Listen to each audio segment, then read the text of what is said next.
बिस्मिल्लाहिर्रहमानिर्रहीम। अस्सलाम वालेकुम। मैं हूं आपका टीचर ज़ुबैर नज़ीर।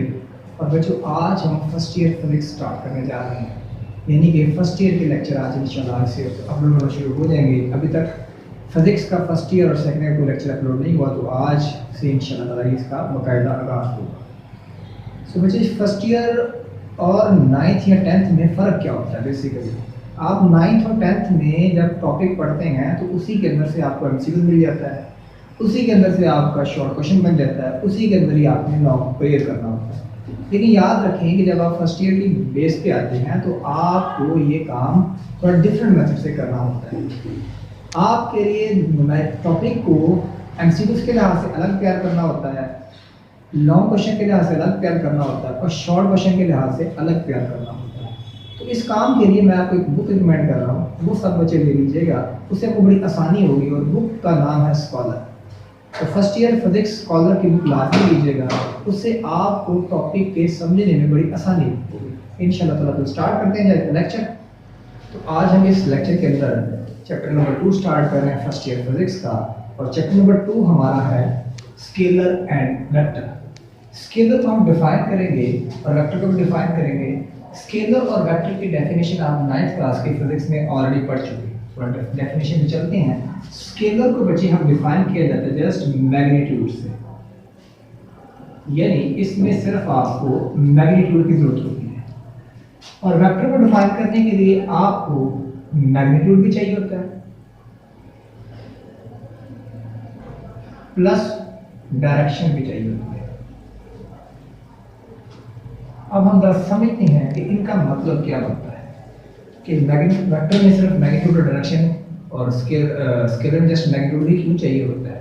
इसके लिए हम एक छोटी सी एग्जांपल लेते हैं कि एग्जांपल हम इस तरह ले रहे हैं कि जो आपका स्केलर है वो एक, फॉर एग्जांपल आप किसी शॉप पे जाते हैं और उससे कहते हैं जी आपको 5 किलोग्राम चीनी दे दें।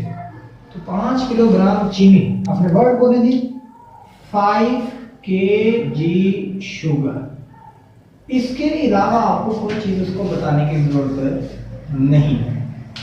इसके अलावा आपको उसको कोई चीज़ बताने की ज़रूरत नहीं है, क्योंकि 5 kg का आप बात जब कर देते हैं तो बात कंप्लीट हो जाती है। आपको 5 kg मेजर करेगा और दे देगा।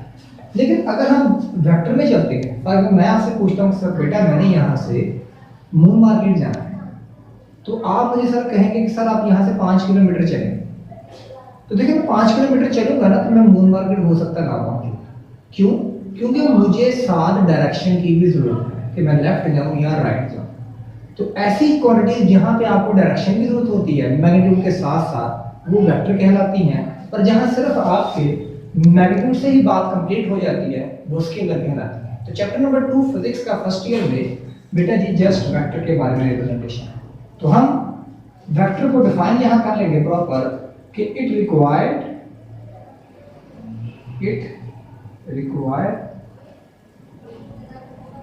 मैग्नीट्यूड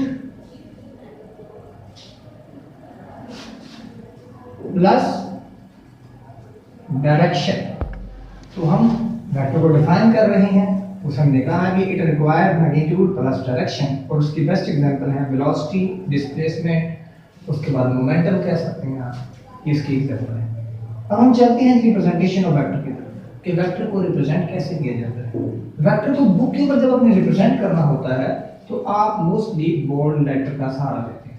बी की शेप में लिख देते हैं, आर की शेप में लिख देते हैं, उसके ऊपर एरो लगा देते हैं, ये आप वेक्टर को शो करते हैं। लेकिन यही जब वेक्टर आप ग्राफ के ऊपर लेके जाते हैं तो इसकी रिप्रेजेंटेशन थोड़ी डिफरेंट होती है। ग्राफ के ऊपर जब आप वेक्टर को ड्रा करते हैं तो एक आप लाइन का सहारा लेते हैं और आगे उसकी एरो लगा देते हैं। एरो आपको डायरेक्शन दे रहा होता है और लाइन की जो लेंथ है वो आपको मैग्नीट्यूड दे रही होती है। तो ऊपर वी लिख देते हैं और यूं शो करते हैं।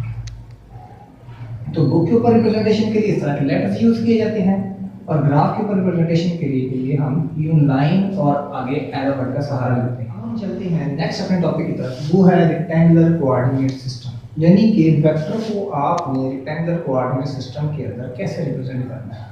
उसमें कुछ डेफिनेशन है, पहले हम उनको क्लियर करेंगे कि पहले डेफिनेशन है व्हाट इज कोऑर्डिनेट सिस्टम। मेरे बच्चों, जब भी आप ग्राफ को ड्रा करते हैं तो आपको दो लाइनों का सहारा लेना पड़ता है। एक लाइन वर्टिकल होती है जिसको आप वाई एक्सिस भी बोलते हैं,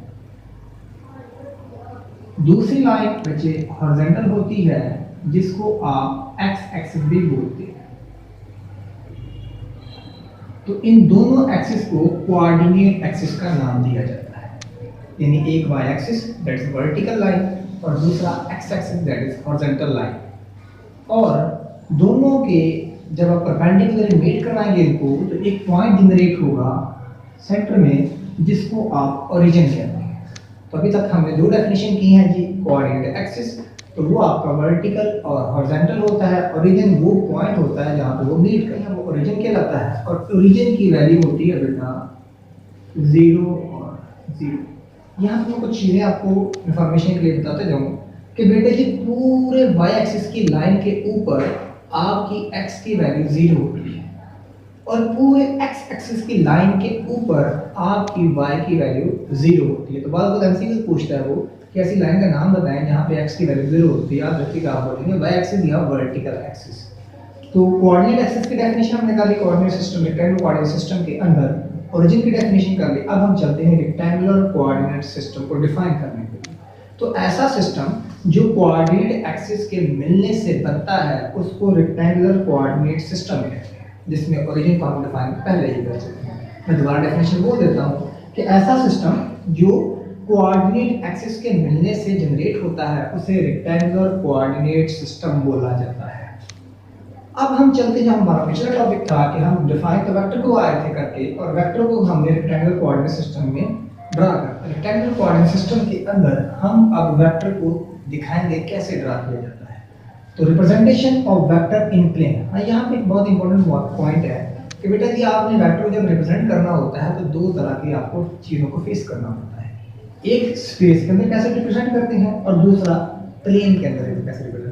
प्लेन का मतलब ये जगह होता है, यानी जैसे ये मेरा व्हाइट बोर्ड है तो ये प्लेन है, इसके ऊपर आप वेक्टर को कैसे रिप्रेजेंट करते हैं। तो बेटा याद रखें कि जब आप प्लेन के ऊपर आते हैं तो आप जस्ट दो एक्सिस डील किए जाते हैं, एक्सिस डील किए जाते हैं, एक वर्टिकल एक्सिस और दूसरा हॉरिजॉन्टल एक्सिस। यानी कि प्लेन के अंदर हमें जो हमारा कोऑर्डिनेट एक्सिस है उसी के अंदर ही हम इसको डिफाइन करेंगे। तो एक आपका वर्टिकल एक्सिस और दूसरा आपका हॉरिजॉन्टल एक्सिस, तो इसके अंदर हमने वेक्टर को ड्रा। तो अब हम इसको यानी वेक्टर को रिप्रेजेंटेशन करवा रहे हैं किसके अंदर, प्लेन के अंदर। तो मैंने पहले बताया कि प्लेन का मतलब है कि आपकी ये जगह जो है यानी व्हाइट बोर्ड, इसके ऊपर रिप्रेजेंट करने के लिए हम सहारा लेते हैं कोऑर्डिनेट एक्सिस का। तो मैंने यहाँ ड्रा कर दिया। अब हम वेक्टर ड्रा करने जा रहे हैं। तो बच्चे याद रखिएगा वेक्टर को ड्रा करने के लिए दो तीन चीज़ों का होना बहुत ज़रूरी है। पहली चीज़ स्केल होना और दूसरी चीज़ एंगल, कि कितने एंगल पे आपने वेक्टर को ड्रा करना है। फॉर एग्जाम्पल मुझे कहा जाता है सर कि आप पॉजिटिव एक्स वाई के ऊपर वेक्टर को ड्रा करें और 5 किलोमीटर आपने लेंथ का वेक्टर ड्रा करना है। और फिर आपसे कहा जाता है या 5 किलोमीटर लेंथ आपने ड्रा करनी, फिर आपसे कहा जाता है कि उसका एंगल भी होना चाहिए 45 डिग्री। तो अब देखें तो 45 डिग्री बन गया। एक्स वाई पॉजिटिव प्लेन में फर्स्ट कोऑर्डिनेट में चले गए। 5 किलोमीटर लेंथ का आप वेक्टर ड्रा नहीं कर सकते। 5 किलोमीटर लेंथ के लिए हम पहले स्केलिंग करते हैं, जैसे स्केल वर्ड बोला जाता है। तो हम क्या कहेंगे कि सर आप हमारा यहाँ काम है कि 1 किलोमीटर हम 1 सेंटीमीटर के बराबर लगाएंगे। तो यहाँ से हमारा स्केल डिसाइड हो गया कि 5 किलोमीटर लेंथ के लिए हम 5 सेंटीमीटर का सहारा लेंगे।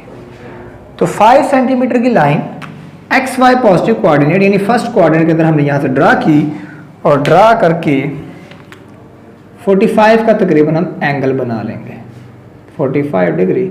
और आपको कोई ना कोई वैल्यू गिवन होगी, वो एक्स एक्सिस की भी गिवन होगी और वाई एक्सिस की भी गिवन होगी।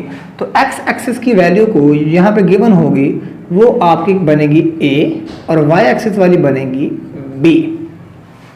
तो ये हमने रिप्रेजेंटेशन ऑफ वेक्टर की इन प्लेन। अब यही वेक्टर जब आप स्पेस में जाते हैं तो आपको थर्ड एक्स का सहारा लेना पड़ता है, थर्ड एक्सिस का सहारा लेना पड़ता है। जैसे मैं अभी यहाँ पे आपको ड्रा करके दिखाता हूँ। ये देखें, ये मेरे अब 3 डायमेंशनल शेप बन गई, 3 एक्सिस, यानी हर एक्स आपका 90 डिग्री का एंगल बना रहा है। थर्ड एक्सिस आपका यहाँ पे आ गया, दैट इज जेड एक्सिस।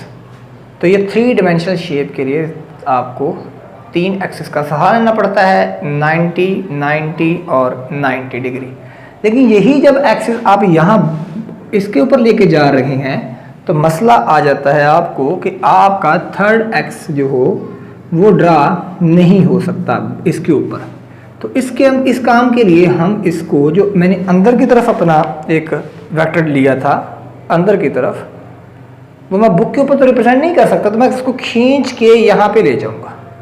यानी जो मैंने बात की है कि मेरा जो थर्ड एक्सिस है वो यहाँ बनेगा, ठीक। अगर मेरा ये x है, ये y है, तो ये हो जाएगा z। तो थर्ड एक्सिस का मतलब ये नीचे को नहीं है, याद रखिएगा। थर्ड एक्सिस में बार बार आपको दिखा रहा हूँ कि मतलब इंटरनल आपकी तरफ जो है ये वाला एक्सिस, जो कि आप यहाँ शो नहीं कर सकते। अब ये यूज स्पेस का मतलब क्या है? स्पेस का मतलब है कि जैसे मैं इस वक्त यहाँ आपको लेके दिखा रहा हूँ ये वेक्टर को, तो ये मैंने स्पेस के अंदर शो किया, तो मुझे 3 डिमेंशनल को जरूरत पड़ गई, तो इसलिए मैं वेक्टर को जब स्पेस के अंदर जाऊँगा 3 डिमेंशनल शो करवाऊँगा, एक x एक्सिस पे, दूसरा y एक्सिस पे, तीसरा z एक्सिस पे।